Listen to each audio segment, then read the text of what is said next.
Men qizimni majburlashlikni xohlamayman. O'zi xohlamagan tarzda hijobni olishligini xohlamayman.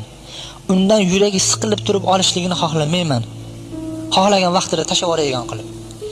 Balki men shunday qilib xohlaymanki, uni qanoatlantirib kiysin. Uni qalbi unga xotirjam bo'lib kiysin. Uni yaxshi ko'rib turib kiysin. Mana birinchi qizim yoshi 9 ga kirganda 10-yoshga ketyapti deydi. Yo bundan sal oldinroqmidi, esimda yo'q, lekin balog'atga yetmagan edi dedim. Men fikr qildim. Allohdan yordamini so'radim. Onasiga aytdimki, "Ey onasi, bor, nimaga borib, bozorga borib, qizimga juda ham nafis, qimmatbaho bir nima sotib kelgan. Ro'mol olib kelib bergan" dedim. Oddiy ro'molning narxini hozir eslasam, dedi 2 so'mga berardi. Agar juda narxi oshib ketsa, 3 so'mga bitta ro'mol berardi qiz bolaga dedi. Xotinim aytdiki, "Ha bu qizingiz hali yosh-ku" dedi. Rafiqalari dedi, maktabdagi dugonalari bundan kuladi, ro'mol o'rab borsa dedi. Bu arablarda ham shunaqa, ro'mol yo'q ketgan.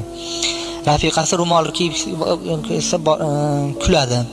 Sochini yopib boradigan bo'lsa, hammasi uni masxara qiladi. Men aytdimki, "Ey xotin, men ham shuni hisobini qilib bo'lganman" dedim. Men ham fikrini qilib bo'lganman.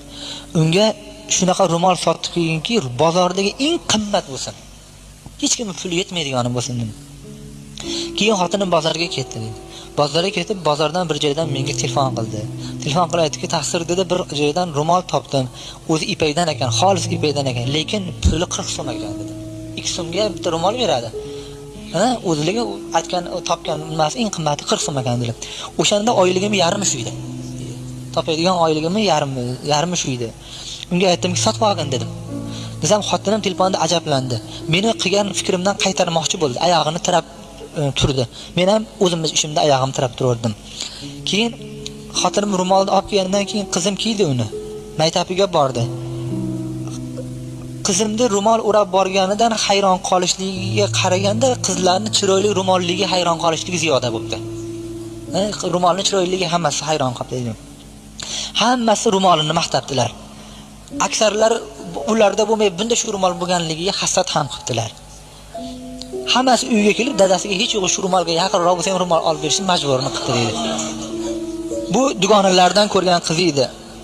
Va agarchi ularning otasi sotib olib bergan ro'moli men olib bergan ro'mol narxiga bormasa ham, lekin shunga deyarli yaqin ro'molni olishga ular ham majbur qildi. Meni qizimni ro'mol o'rashligi, hijob o'rashligi faxr bilan boshlangan. Unga muhabbat bilan boshlangan. Unga birov majbur qilmadi. Unga hech kim ikroh bilan unga bu narsani kiygizmadi. Omma aytadiki, qimmatbaho